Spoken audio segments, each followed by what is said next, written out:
siempre. Amén. Amén. Y bueno, pues vamos a seguir porque vamos a ir avanzando en todo lo que vengo enseñando respecto a crecer en la gracia. Y la semana pasada, si usted recuerda, hablaba acerca del pecado. Queremos ver un poco el pecado y la santidad, pero todavía estamos hablando un poco del pecado. Y para ello estuvimos viendo dos versos, no hace falta que los busquen, pero solamente para recordarnos, uno de ellos era Romanos 14:23, que dice que todo lo que no proviene de fe es pecado, ¿se acuerdan? Romanos 14:23, todo lo que no proviene de fe es pecado. Y por otro lado, Santiago capítulo 4, versos 16 y 17, que nos dice que lo que no, que el que sabe hacer lo bueno y no lo hace, le es contado como pecado. ¿Sí? O sea, esas son las dos. Por eso que es importante que nosotros entendamos que el pecado tiene que ver con... O sea, si vamos a buscar una definición de pecado, necesitamos buscarla en la Biblia. Por eso que cuando hablamos de pecado o cuando hablamos de santidad, nosotros necesitamos entender que si vamos a hablar de esas dos cosas, tenemos que hacerlo de acuerdo a lo que está escrito. ¿Por qué? Porque el problema que yo tengo con esto es que muchos pueden tener definiciones de pecado y muchos pueden tener definiciones de santidad. Y a partir de ahí, para muchas personas el pecado significa una cosa y para muchas personas la santidad significa otra. Ahora, bíblicamente hablando, pecado es errar al blanco, pecado tiene que ver con cuando yo sé hacer lo bueno y no lo hago, es pecado. Pecado tiene que ver con todo lo que no proviene de la fe, también es pecado. ¿Qué significa eso? Significa que todo pecado tiene su base en la falta de confianza en Dios. Todo pecado tiene su base en la falta de confianza en Dios. Si analizamos todos los pecados reflejados en la Biblia, o si analizamos todos los pecados que nosotros podamos cometer de aquellos que somos conscientes, nos daremos cuenta que la base de todo es el no confiar en Dios, no confiar en lo que Dios ha dicho. Por ejemplo, para coger un ejemplo rápido, Adán. ¿Por qué Adán peca? ¿Cuál es la base del pecado de Adán? La base del pecado de Adán es que él escucha una frase que le hace dudar, le hace perder confianza en Dios, ¿sí o no? Porque Dios, cuando crea al hombre y a la mujer, dice, o cuando crea al hombre, dice, hagamos al hombre a nuestra imagen y semejanza. El ser humano fue creado a imagen de Dios.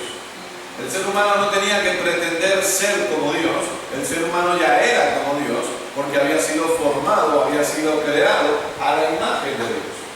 Entonces, ellos tienen la autoridad de Dios en la tierra, el ser humano tiene máxima autoridad, tenía que trabajar, había sido bendecido por Dios, porque Génesis 1 dice, y los bendijo Dios y dijo, ¿sí? O sea, tenían la bendición de Dios, pero cuando se acerca la serpiente les dice, no, es que Dios no quiere que comáis de ese fruto para que no seáis como Dios. Pero ellos ya eran. Entonces, cuando Adán escucha, cuando Eva en este caso escucha esa frase, el pecado empieza por desconfiar de lo que Dios ha dicho. Todo pecado tiene su base en la no confianza en Dios. ¿Sí? Entonces, eso es lo primero que yo necesito entender respecto al pecado. Que la base es, estoy pecando porque no confío en Dios. ¿Por qué la gente miente? Porque no creen que diciendo la verdad les va a ir mejor. Y piensan que con la mentira, pero ya sabe lo que se dice, ¿no? Se coge antes a un mentiroso y a un cojo, porque la mentira tiene las patas cortas. Entonces, ¿pero por qué mentimos? Porque no creemos que la verdad sea mejor. ¿Por qué robamos? Porque no creemos que Dios haya suplido nuestras necesidades. Esa es la realidad. ¿Por qué? Recuerden, el que sabe hacer lo bueno y no lo hace le es contado como pecado. Ahora, por favor, acabo de empezar, llevo 2 minutos como mucho. No piensen que esta va a ser una predicación enfocada en el pecado, porque usted no va a salir de aquí bien. Si encima después de aguantar la hora de calor toda la semana, viene a la iglesia para que le den un palo tras otro, hablándole solo del pecado, ya apaga y vámonos, que se diría, ¿no? No, espérense que luego viene lo bueno. el punto es este: el que sabe hacer lo bueno lo hace descontado como pecado. ¿Por qué no venimos a la iglesia? ¿Por qué no nos congregamos? ¿O por qué faltamos o no somos regulares a la hora de venir a la congregación? Porque no creemos que lo que Dios vaya a decirnos, o como decía la pastora, como decía mi esposa ahora, no creemos que realmente haya algo valioso en el sentarnos a oír la palabra de Dios. No estamos confiando en Dios. ¿Sí? No estamos confiando en Dios. ¿Por qué no damos? ¿Por qué no somos generosos con nuestra economía? Porque no creemos que podamos pagar las cosas si nosotros damos para Dios. Entonces, al final, todo pecado, sea cual sea, porque es una persona adultera, porque no cree que el cónyuge que tiene a su lado es el que Dios le ha dado para que corran la carrera juntos. Entonces, todo pecado tiene su base en la no confianza en Dios. Y la no confianza en Dios tiene que ver, obviamente, con el orgullo. ¿Sí? Ahora, muchas veces, yo recuerde que, obviamente, siempre que me pongo aquí para predicarle, les predico de la palabra sin ningún tipo de duda, pero le hablo de lo que a mí me han enseñado, o de lo que yo he escuchado, o de lo que a mí se ha predicado. Depende del entorno en el cual usted haya crecido, y hablo del entorno cristiano. A lo mejor no le predicaron a usted lo mismo que a mí, pero yo le hablo de lo que a mí sí me predicaron. Muchas veces somos conscientes de lo que tenemos que hacer cuando pecamos. ¿Alguna vez le han hablado acerca de eso? ¿Qué hacer cuando pecamos? A mí sí me enseñaban de la importancia de lo que nosotros tenemos que hacer cuando pecamos, porque cuando pecamos, según la religión evangélica o la tradición evangélica, cuando pecamos estamos rompiendo nuestra comunión con Dios. Cuando pecamos estamos ofendiendo al Espíritu Santo. Cuando pecamos estamos, Dios deja de hablarnos, etcétera, ya no vamos a ser bendecidos, etcétera. Entonces se nos enseña mucho acerca de lo que debemos hacer después de pecar. Pero yo quiero que en esta tarde veamos qué es lo que Dios hace cuando nosotros pecamos. Luego hablaremos de lo que nosotros tenemos que hacer, pero primero quiero que veamos lo que Dios hace cuando nosotros pecamos, porque de lo otro ya lo sabemos. ¿Qué tengo que hacer cuando peco? Según la tradición evangélica que a mí se me enseñaba. Bueno, tengo que arrepentirme y tengo que confesar todos mis pecados. Tengo que arrepentirme inmediatamente, tengo que confesar todos mis pecados para poder restituir mi comunión con Dios, para que de esa manera yo pueda volver a tener comunión con Dios y que Dios pueda volver a hablar. Eso es lo que se me enseñaba. Pero eso no es lo que la Biblia enseña. Ahora, repito, antes de hablar de lo que nosotros debemos hacer cuando pecamos, quiero que hablemos de lo que Dios hace cuando pecamos. En primer lugar, ¿qué es lo que Dios hace cuando yo peco? En primer lugar, Dios me recuerda la muerte de Jesús en la cruz y el perdón que tengo en Él. Primera de Juan, capítulo 2, verso 12. Aquí sí pido que, por favor, me acompañen con su Biblia. Primera de Juan, capítulo 2, verso 12.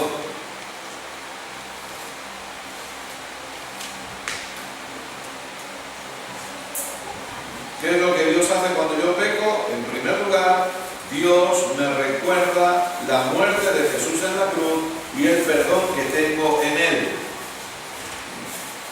Primera de Juan 2:12. Os escribo a vosotros, hijitos, porque vuestros pecados os han sido perdonados por su nombre. Ahora, escuche bien. Vuestros pecados os han sido perdonados. ¿Cuántos? Espere, no. Piénseselo, medítelo, no se apresure. Se apresure, que ya está dando el sol durante toda la semana y ojo, espérese, vamos. Vuestros pecados os han sido perdonados por su nombre. Mi pregunta es, ¿cuántos pecados me han sido perdonados? Todos. ¿Estás seguro? Todos. Todos nuestros pecados. Absolutamente todos. No importa cuántos. Dios no pregunta cuántos. Lo único que Dios se ha asegurado es de perdonar absolutamente todos los pecados del ser humano. Dios ha perdonado todos nuestros pecados pasados, Dios ha perdonado todos nuestros pecados presentes, Dios ha perdonado todos nuestros pecados futuros. Tenemos perdón absoluto y completo en Cristo. Esa es la realidad. Entonces, ¿qué es lo que Dios hace cuando peco? Dios me recuerda que en Cristo he sido perdonado. Amén. Gloria a Dios. Dios no está esperando para darme un palo. Dios no está esperando para hacer... No. Dios me recuerda que en Cristo yo he sido perdonado. En segundo lugar, ¿qué hace Dios cuando yo peco? Dios me asegura que soy su hijo y que soy heredero. Romanos capítulo 8, versos del 15 al 17. Repito, ¿qué hace Dios cuando yo peco? Dios me asegura que soy su hijo y que tengo herencia. Soy heredero. Romanos capítulo 8, versos del 15 al 17. Primero, Dios me recuerda que tengo perdón absoluto en Cristo. Segundo, Dios me recuerda que no he dejado de ser su hijo. Gloria a Dios. Escuche, cuando usted peca, usted no deja de ser hijo. Usted no deja de ser hija. Y si no dejo de ser hijo, tampoco dejo de ser heredero. Romanos 8, del 15 al 17. Pues no habéis recibido el espíritu de esclavitud para estar otra vez en temor, sino que habéis recibido el espíritu de adopción, por el cual clamamos, Abba Padre.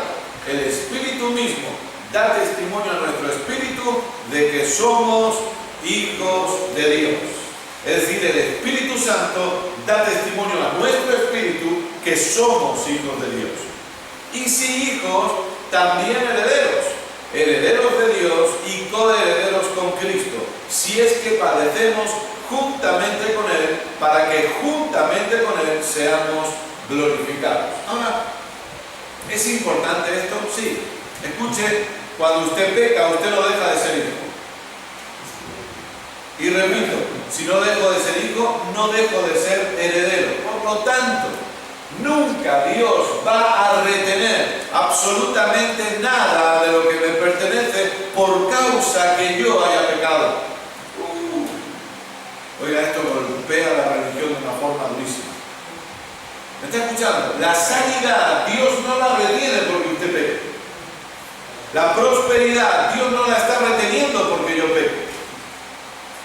Dios no retiene una bendición porque yo no perdone a alguien. Dios no está reteniendo su bendición por causa de mis errores o por causa de mis pecados, porque mis pecados ya fueron perdonados. Por eso, primero, debo ser consciente que mis pecados fueron perdonados. Segundo, Dios me recuerda que soy hijo y que soy heredero, porque la herencia no está determinada a mi comportamiento, la herencia está determinada al comportamiento de Cristo y a su obediencia perfecta. Yo no soy sano porque me porto bien. Yo no soy sano porque camino en amor con los demás. Yo no soy próspero porque doy dinero. Yo no soy próspero porque soy un cristiano ejemplar. Yo no tengo bendición porque no fallo nunca a la iglesia. No. Mi herencia es un regalo de la gracia de Dios.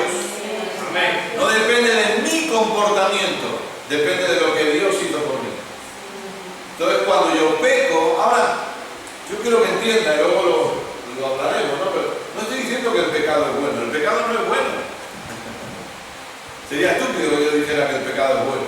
Pero ojo, lo que no debemos caer es en la trampa de la religión, que nos ha hecho creer que el pecado ponía un freno a todas las bendiciones de Dios. No es así. Las bendiciones de Dios nos han sido dadas por su gracia, no por cómo nosotros nos comportamos.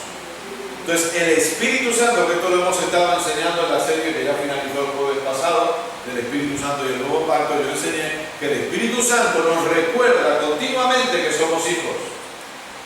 El Espíritu Santo no trae condenación. El Espíritu Santo lo que hace es recordarme que soy hijo. Y que si soy hijo, soy heredero. Número 3. ¿Qué hace Dios cuando yo peco? Dios me enseña a decir no al pecado.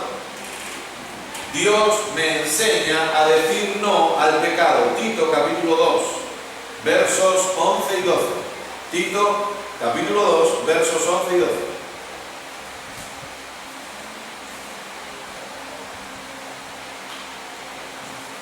Tito está después de primera y segunda de Timoteo.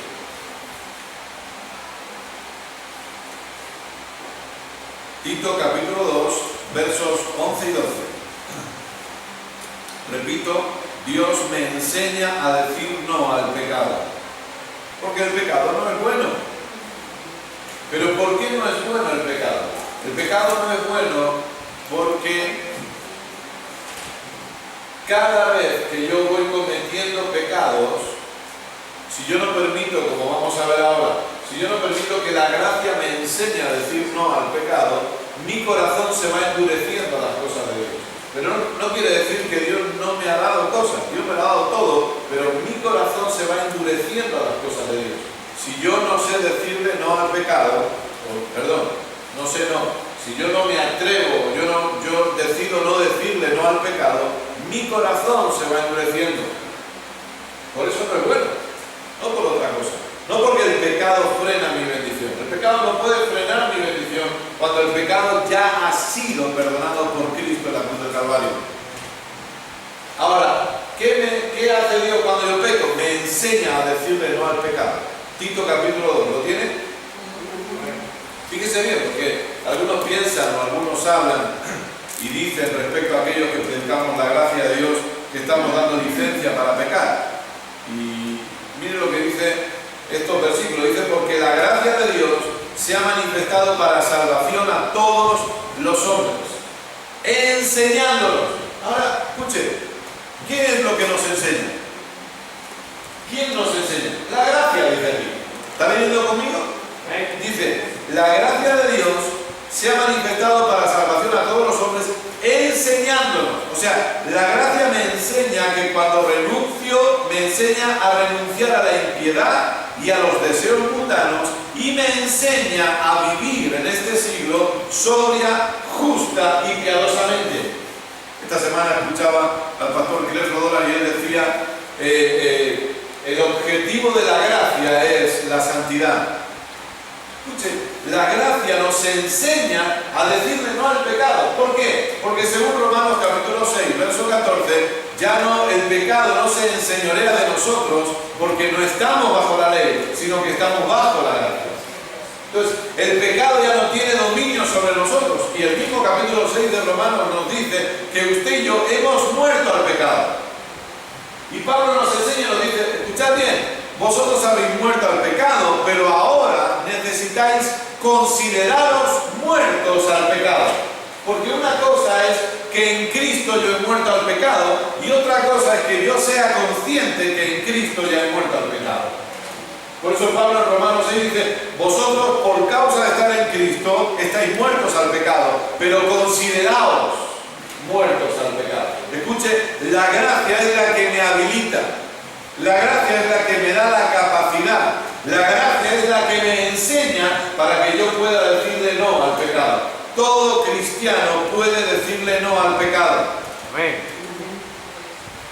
A cualquier pecado.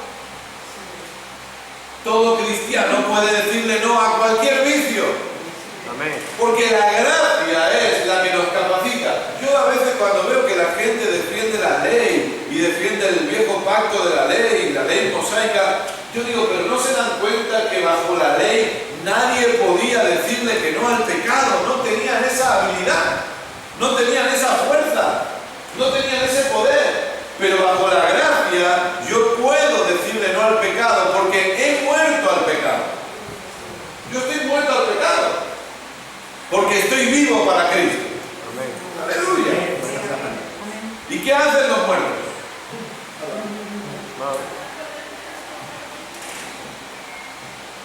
Usted puede ir, lo digo con todo los respeto del mundo, pero usted puede ir a un funeral de una persona que acaba de fallecer y usted podía conocerlo en la vida, obviamente, y podía ser el más borracho del mundo. La persona más borracha que usted se ha echado a la cara es la persona que acaba de morir. Que si lo incineran está una semana ardiendo. De lo borracho que era, del alcohol que tiene todavía en la sangre. Pero ¿sabe qué? Usted se acerca al ataúd y se acerca con 2 botellitas de whisky y empieza a hacerle así al muerto, ¿y qué pasa?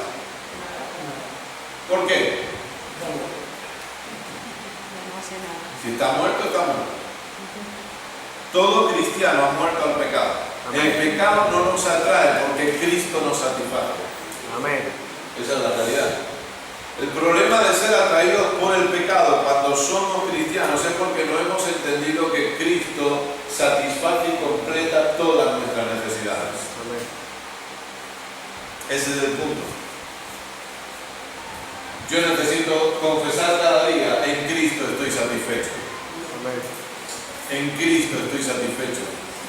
No necesito caer en ningún tipo de pecado porque Cristo me satisface. En Cristo estoy, entendemos el verbo satisfacer, satisfechos, completos. Amén. Es como cuando usted come y come bien. Come muy bien. Que usted llega al punto que está satisfecho, quiere decir que a usted no le entra nada más. ¿Sí? Y usted está satisfecho. Ahora, cuando usted realmente está satisfecho, cuando usted realmente está completo, completa, cuando usted realmente dice: no puedo más, estoy completo. Yo no sé si a usted le pasa, pero aunque le pongan su plato favorito delante, usted ya no va a comer. ¿Por qué? No puede más, no da para más. Aunque le pongan su postre favorito, aunque yo siempre tengo un departamento en mi estómago para el postre, aunque yo esté lleno, el departamento del postre queda vacío. Pero después de llenar ese departamento, a mí me traen una tarta de 3 leches y no puedo, y si no puedo, no puedo. El cristiano necesita entender que Cristo nos ha completado, Cristo nos satisface por completo. Por eso no somos atraídos por otras cosas. No me atrae nada que el mundo me pueda ofrecer, porque Cristo me ha satisfecho por completo. Amén. ¿Sí? Cuarta cosa que hace Dios cuando yo peco. Recuerda que estamos hablando de lo que Dios hace. Luego veremos lo que hacemos nosotros. Cuarta cosa que hace Dios cuando yo peco. Me recuerda que la palabra y el Espíritu siguen trabajando en mí. Escuchen, Dios no da a nadie por perdido. Gracias por su entusiasmo. No, entiendo que hace calor, tranquilo. Pues están anotando, no hay problema. Dios no da a nadie por perdido. Filipenses capítulo 1, verso 6.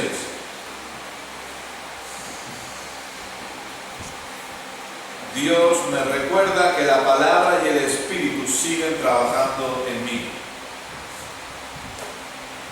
Filipenses capítulo 1, verso 6 dice lo siguiente: estando persuadido de esto, que el que comenzó en vosotros la buena obra, la perfeccionará hasta el día de Jesucristo.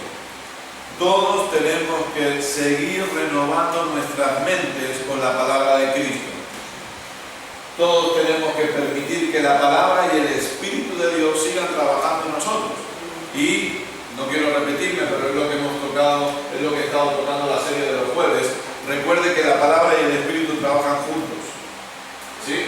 Ahora que usted está oyendo la palabra de Cristo, ahora el Espíritu Santo está trabajando en usted. El Espíritu Santo con esta palabra, ¿por qué? Porque Dios le está hablando cosas personales e individuales a cada uno de ustedes. Por eso decía mi esposa: si usted viene aquí para escuchar a Kenneth, tiene un problema, pero si viene para escuchar lo que Dios quiere hablarle, entonces habrá valido el esfuerzo pasar calor para escuchar la voz de Dios. Dios a usted le está hablando cosas personales e individuales. Luego usted se va a casa con su propia esposa, con su propio esposo, y aún usted puede compartir entre los cónyuges, y se van a dar cuenta que a uno Dios le ha hablado una cosa y a otro Dios le ha hablado otra cosa, pero la palabra es la misma. Lo que pasa es que el Espíritu Santo trabaja en cada uno individualmente. Eso es lo que hace Dios. De esa manera trabaja el Espíritu Santo. Entonces, Dios me recuerda. ¿Por qué? Porque Dios sabe que yo todavía estoy en un proceso de renovación de mente. Dios sabe que mi mente no está renovada al 100% con la palabra de Cristo. Que ese es un trabajo que como cristiano voy a tener que hacer cada día. Por favor, entienda, y lo diré una y mil veces, el único proceso que Dios quiere que todo cristiano pase es el proceso de renovar mi mente con la palabra de Cristo. No hay otro proceso. Dios no quiere que Dios no le lleva a usted a un desierto. Aunque aquí haga calor como si estuviéramos en un desierto. Dios no le lleva a usted a un desierto para trabajar con usted. Dios no es el buen alfarero que le moldea. Aleluya, gloria a Dios.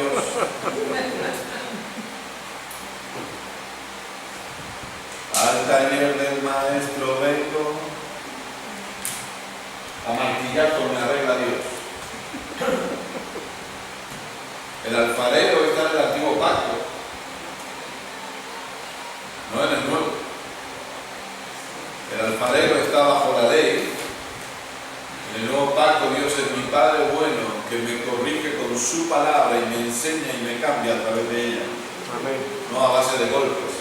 Dios no me lleva al desierto. Escuche, si el desierto fuera una doctrina para la iglesia, Pablo enseñaría de ella. ¿Me está escuchando? Amén. El único proceso por el que Dios quiere que todos pasemos es el proceso de renovar mi mente con la palabra de Cristo. Hay gente que dice, estoy pasando por un proceso en Dios porque esta enfermedad Dios me la ha enviado y me está enseñando algo. No, ese no es Dios. Dios quiere enseñarte, sí, por su palabra, no por medio de una enfermedad. Pero por favor, grábese eso. Dios quiere que yo pase por un proceso, sí. ¿Cuál? Renovar mi mente con la palabra de Cristo. Ese es el único proceso. Entonces Dios sabe que yo sí estoy en ese proceso. Y cuando yo peco, cuando yo caigo, cuando yo me equivoco, Dios me recuerda y me dice, tranquilo, mi palabra y mi espíritu siguen trabajando en ti. No te preocupes, no te hundas, no te vengas abajo. Mi palabra y mi espíritu te van a seguir sosteniendo y van a seguir trabajando en tu interior para que cada vez puedas seguir renovando más tu mente con la palabra. Y en quinto lugar, ¿qué es lo que Dios hace cuando yo peco? Nunca, bajo ningún concepto, Dios me condena. Nunca, bajo ningún concepto, Dios me condena. Romanos capítulo 8, verso 1. Yo sé que usted tiene ahí su Biblia, Reina Valera 60 posiblemente, pero me va a permitir que se lo lea en la nueva versión internacional. Romanos capítulo 8, verso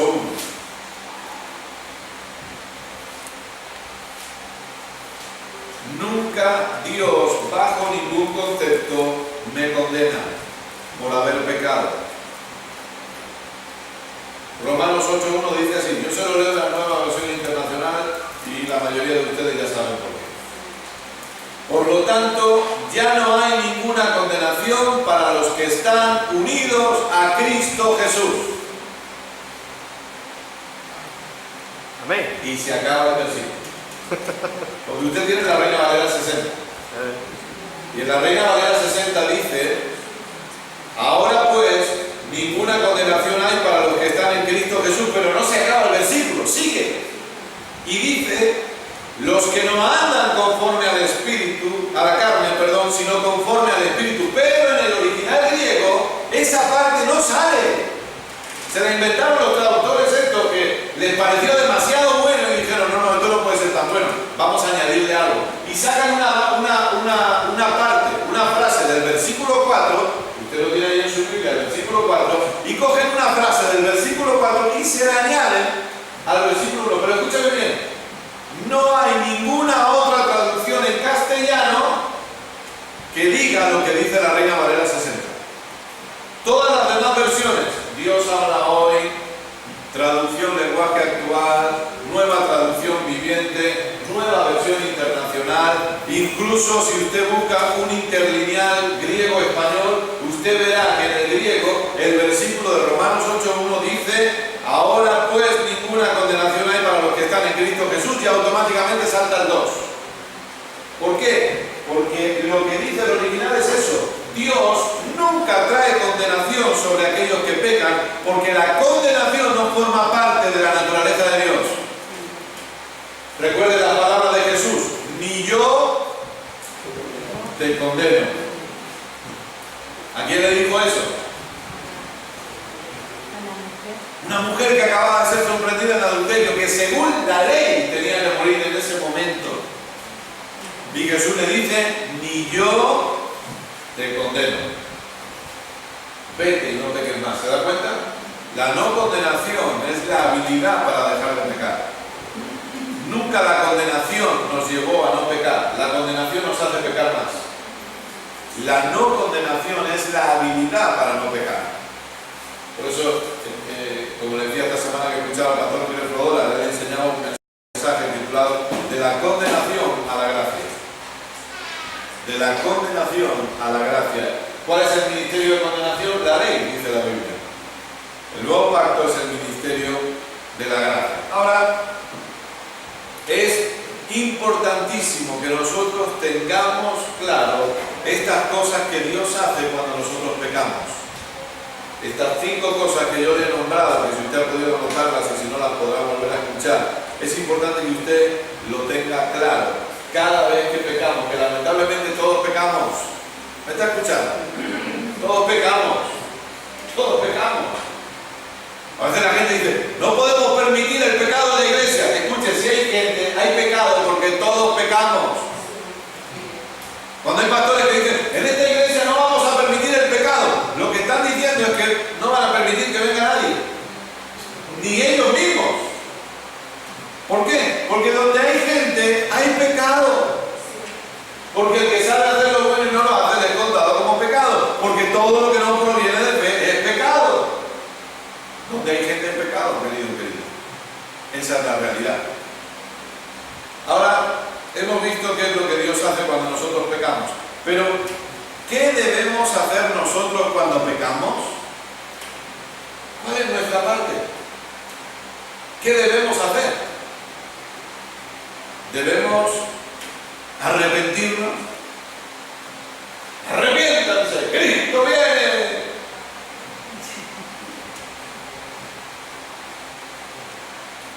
Bueno, para empezar, vamos a nuestra parte. ¿Qué es el arrepentimiento? ¿Qué es arrepentimiento?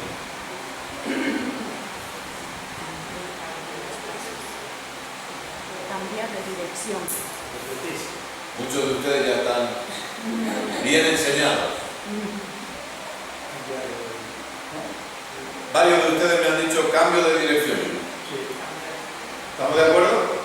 La palabra arrepentimiento en el original griego es la palabra metanoia, que significa un cambio de mente, un cambio de dirección. Es eso, es un cambio de dirección.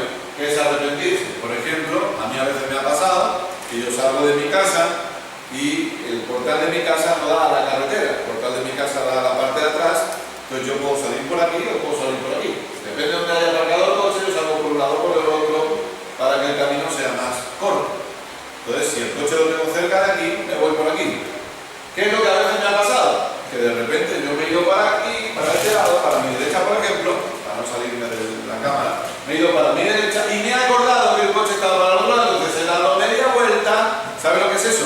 Arrepentirse. Eso es arrepentimiento. Pero, ¿qué era arrepentimiento antes de que usted supiera que era cambio de dirección? ¿Alguna vez le predicaron el arrepentimiento? ¿Alguna vez le hablaron acerca del arrepentimiento? A mí sí, yo le hablo de lo que a mí me enseñaron.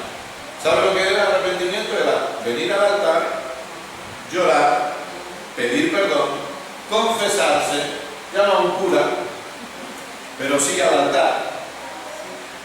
Y eso era el arrepentimiento. Cuando peco debo arrepentirme. Sí, claro que debo arrepentirme, pero debo arrepentirme de no haber confiado en Dios y empezar a confiar en Dios. Pero si hablamos de arrepentimiento como llorar, entonces ese no es el arrepentimiento que yo debo practicar. Le voy a ser honesto, yo he llorado muchas veces en el altar, un domingo por la tarde, sobre todo antes de tomar la Santa Cena, no voy a ser que cayera muerto mientras tomaba la Santa Cena, porque eso me habían enseñado también. Entonces yo le pedía perdón a Dios con todas mis fuerzas y lloraba incluso, y lloraba mucho, pero ¿sabe qué? El lunes volví a cometer los mismos pecados de los que me había arrepentido el domingo por la tarde. El lunes a la mañana no tenía la fuerza para decirle que no a ciertas cosas. y aquello por lo que había llorado el domingo por la tarde lo volvía a practicar el lunes por la mañana o durante esa semana.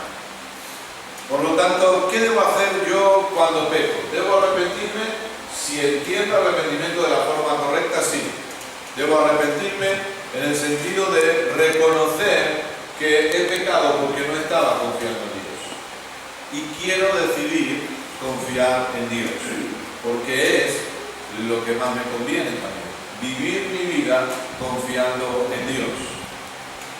En segundo lugar, ¿qué debo hacer cuando peco? ¿Debo confesar todos mis pecados para poder ser perdonado por Dios? No hay nada de malo en si usted quiere conversar con Dios respecto a los pecados cometidos. Lo que pasa es que hay una línea muy fina que si hablamos con Dios de esos temas podemos caer en condenación. Y recuerde que la condenación es algo que nos impide disfrutar de los beneficios de la gracia. Satanás trabaja mucho con la condenación, muchísimo. Entonces no debemos darle cabida. ¿Se acuerda que leíamos el jueves, ni deis lugar al diablo? ¿Cómo le damos lugar al diablo? Cuando permitimos que la condenación entre en nuestras vidas. Cuando nos condenamos por cosas que no hemos hecho del todo bien. Ahora el punto es este. Si yo debo confesar mis pecados para que Dios me perdone, ¿qué ocurre con los pecados de los cuales yo no soy consciente? ¿Qué pasa con aquellos pecados que yo no soy consciente y de los que no me arrepiento o que no confieso delante de Dios? ¿Necesito arrepentirme y necesito confesar todos mis pecados para que Dios me perdone? No. Porque hay pecados que yo no soy consciente que he cometido. Bueno, pero entonces, ¿qué pasa con 1 Juan capítulo 1, verso 9? Vamos para él.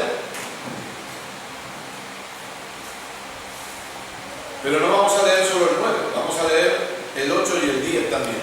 1 Juan capítulo 1, versos del 8 al 10. Porque quiero que veamos el contexto inmediato de estos versos. 1 Juan capítulo 1, versos del 8 al 10. Vamos, que ya estoy acabando para ahora.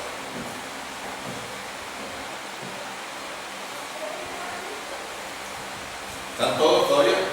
¿Nadie se ha caído? ¿Nadie ha perdido el conocimiento? ¿Están todavía? 1 Juan capítulo 1, ¿lo tiene? Amén. Está prácticamente al final de la Biblia, casi al final. Si lee Apocalipsis es que se ha pasado. Y si lee Concordancia es que se ha pasado mucho ya. Para atrás. 1 Juan 1. Y si ve los mapas de colores ya es que está, vamos, está ya al límite. Se le está acabando la Biblia. 1 Juan 1 del 8 al 10 dice lo siguiente: si decimos que no tenemos pecado, nos engañamos a nosotros mismos y la verdad no está en nosotros. Mi pregunta es: ¿quién es la verdad? Cristo. Cristo. Bien. Si confesamos, este es el gran verso 9 de 1 Juan 1. Si confesamos nuestros pecados, Él es fiel y justo para perdonar todos nuestros pecados, y limpiarnos de toda maldad. Si decimos que no hemos pecado, le hacemos a Él mentiroso y su palabra no está en nosotros. Bueno, este es el versículo que se ha cogido para decir que si nosotros no confesamos nuestros pecados, Dios no nos puede perdonar. Que cuando pecamos debemos confesar los pecados para que Dios me perdone. En primer lugar, esa es una teoría o doctrina que va en contra de todo el sistema de la gracia de Dios. El perdón de Dios no está condicionado a algo que yo hago. El perdón de Dios es algo que Él ha regalado a toda la humanidad. Dios ha expuesto su perdón para toda la humanidad. Cualquier persona que quiera puede disfrutar del perdón de Dios sobre su vida. Amén. El perdón de Dios no está condicionado a nosotros. El perdón de Dios está hecho y pagado por Jesús en la cruz del Calvario y es un perdón para siempre. Amén. Amén. Quiero que entienda algo. Dios ya nos perdonó a todos en la cruz del Calvario. Amén. Gloria a Dios. Eso no quiere decir que todos sean salvos. Solo serán salvos aquellos que reconozcan que en Jesús tienen su salvación. ¿Sí? Pero el perdón está allí. cuando nosotros cogemos este versículo y decimos que cuando yo confieso mi pecado, Dios me perdona, significa que el pecado, el perdón que Jesús me dio en la cruz, no es suficiente porque Dios tiene que volver a perdonarme hoy. No. El perdón de Dios es eterno. Amén. Es para siempre. Cubre absolutamente todos nuestros pecados. ¿Sí? Entonces, ¿cuál es el punto aquí? Bueno, también quiero dejar claro, no podemos sacar una doctrina de un solo versículo. No se debe hacer eso. La Biblia dice que necesitamos 2 o 3 testigos para establecer una verdad. Perdón. Si la confesión de pecado fuera tan importante, Pablo hablaría de ella. Porque Pablo escribió casi la mitad del Nuevo Testamento si no contamos Hebreos. Es decir, que Pablo escribió 13 libros de 27, sin contar Hebreos. Algunos creen que lo escribió Pablo, otros no. Sin contar Hebreos, Pablo escribe 13 libros de 27. Mi pregunta es, si este tema fuera tan importante, ¿Dios no le habría dicho a Pablo que lo escribiera en sus cartas a la iglesia? Cuando es alguien que más cartas escribió a la iglesia. Como el otro día le decía, nosotros necesitamos entender los contextos históricos, y no quiero detenerme aquí mucho tiempo. Pero esta primera parte de la carta que nosotros tenemos dividida en el capítulo 1 de Primera de Juan, está escrita a los gnósticos de la época. ¿Quiénes eran los gnósticos de la época? Eran los que no creían que existía el pecado y por lo tanto no necesitábamos un Salvador. Por eso yo no he querido que leamos solo el verso 9, sino el 8 y el 10. Fíjese que dice, si decimos que no tenemos pecado, nos engañamos a nosotros mismos. Y luego el verso 10 dice, si decimos que no hemos pecado, le hacemos a Dios mentiroso. ¿Por qué? Porque la secta de los gnósticos en aquella época, ellos decían que en el ser humano no hay pecado. Y si en el ser humano no hay pecado, quiere decir que por lo tanto no necesitamos un Salvador.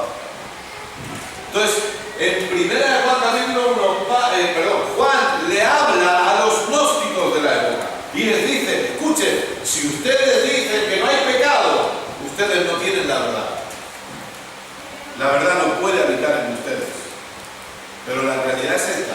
Si nosotros confesamos nuestro pecado, ¿en qué sentido lo está enseñando Juan? Él está diciendo, si reconocemos que somos pecadores y que necesitamos un Salvador, Dios es fiel y justo para que nosotros recibamos ese perdón. Eso es lo que está diciendo Juan. Pero necesitamos entender el contexto histórico en el que está escrita la carta. ¿Y a quién está dirigida? Después, en el capítulo 2, automáticamente Juan pega un giro y le empieza a escribir a la iglesia. Y dice, hijitos míos, hermanos míos. Y le escribe a la iglesia.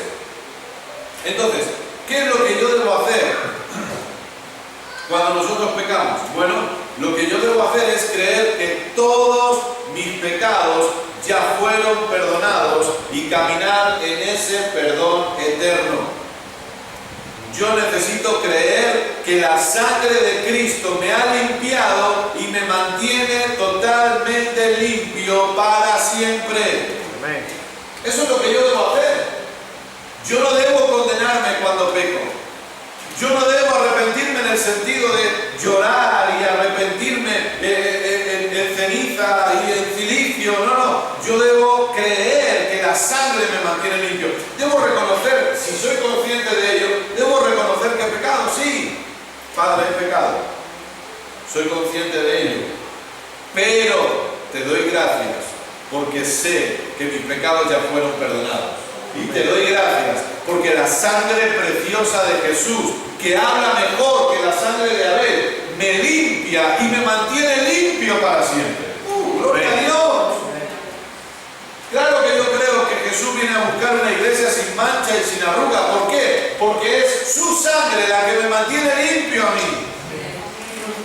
Yo puedo decir que formo parte de la iglesia sin mancha, sin miedo a equivocarme, con total seguridad, porque el que yo sea parte de esa iglesia no depende de lo que yo hago, depende de la sangre preciosa de Jesús, que me mantiene limpio para siempre. Amén. Mire lo que dice Hebreos capítulo Hechos capítulo 26, permítame ir ahí primero y después nos vamos a Hebreos. Hechos 26, y se me acaba el tiempo, puede estar a punto de quitar.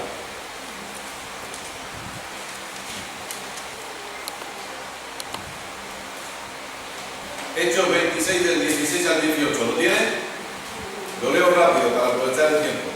Pero levántate y ponte sobre tus pies, porque para esto he aparecido a ti, para ponerte por ministro y testigo de las cosas que has visto y de aquellas en que me apareceré a ti, librándote de tu pueblo y de los gentiles a quienes ahora te envío, para que abran sus ojos, para que se conviertan de las tinieblas a la luz y de la potestad de Satanás a Dios. Escucha ahora. Para que reciban por la fe que es en mí, perdón de pecados y herencia entre los santificados. Escuche, el perdón de pecados se recibe por la fe. Pero no habla de muchos perdones, habla de un perdón para siempre. Y dice, para que reciban por la fe en Jesús el perdón de pecados. Escuche, se necesita fe en Cristo para creer cuando pecamos que la sangre de Jesús me mantiene limpio. Amén. Es por fe. Yo sé que Satanás va a querer acusarle, sé que Satanás va a querer condenarle, pero ahí es donde usted tiene que levantarse en fe y decir, a pesar de lo que acabo de hacer, yo creo que la sangre me mantiene limpio. Amén. Voy a hacerle una pregunta porque creo que los que hemos sido educados en el ambiente de fe lo entenderemos perfectamente. ¿Cuántos creen que hemos sido sanados? ¿Cuántos creen que hemos sido totalmente sanados por la llaga de Jesús? Amén. Mi pregunta es, cuando yo creo que he sido sanado por la llaga de Jesús, ¿lo creo siempre o lo creo a ratos? Siempre. Debería creerlo siempre. Ahora, si soy una persona que creo eso, si soy una persona que creo que por la llaga de Jesús he sido sanado, ¿qué voy a hacer cuando el dolor viene a mi cuerpo? ¿O qué hago cuando el médico me da una mala noticia? Declarar sanidad. Hablar la palabra, hablar la sanidad, me están diciendo algunos, agradecer la sanidad. Claro, ¿por qué? Porque creo que he sido sanado. Claro. Pero mi pregunta es, ¿usted está practicando esos principios de fe a pesar del dolor que tiene en su cuerpo? Porque el dolor, usted ha aprendido que el dolor no determina su sanidad, sino que su sanidad ha sido determinada por las llagas de Jesús. Amén. ¿Verdad que hemos aprendido eso? Amén. Bueno, mi pregunta es, si pudimos aprender eso, si pudimos entender esa verdad, si pude entender que yo fui sanado una vez, yo no voy a ser sanado 1000 veces, yo fui sanado una vez en la cruz del Calvario. Y esa vez es suficiente para el resto de mis días. Amén. Si pude entender eso, ¿por qué en el ambiente de fe, en el ambiente de la palabra de fe, no se puede entender que el perdón de pecados es una vez y para siempre? Y que cuando yo peco y tengo ese sentimiento, porque oiga, a todos nos pasa, seguro, si somos conscientes de que hemos pecado, no nos sentimos bien, ¿sí o no? Amén. ¿Por qué? Porque nuestra nueva naturaleza nos hace ver que nosotros somos hijos de Dios ahora y que ya no tenemos que pecar. Pero no nos condena nuestra nueva naturaleza, ¿eh? Es el diablo quien nos condena. Pero tenemos un sentimiento de que lo he hecho mal. Bueno, es ahí, en medio de ese sentimiento, igual que cuando a usted le duele, y a lo mejor usted puede estar teniendo un dolor terrible, pero en medio de ese dolor usted levanta sus manos y usted dice, gracias Padre, porque por las llagas de Jesús yo he sido sanado. Bueno, es en ese momento en el que usted no se siente bien porque ha pecado, que usted debe levantar las manos con fe y decir, gracias Padre, porque el perdón, yo he sido perdonado para siempre. Gracias Padre, porque aunque no lo sienta, aunque yo no me sienta justo, yo sé que soy justo, porque la sangre de Jesús me ha hecho justo una sola vez y para siempre. A lo mejor yo no me siento justo, igual que no me siento sano, pero por la fe, yo sé que soy la justicia de Dios. Por la fe, yo sé que he sido sanado por las llagas de Jesús. ¿Estamos de acuerdo en eso? Amén. Aunque usted no se sienta santo, usted es santo. Aunque usted no se sienta justo, usted es justo. Hebreos capítulo 12, para acabar en esta tarde, por favor. Hebreos 12, 24. Me tendría que haber pesado antes de subir aquí y pesarme después.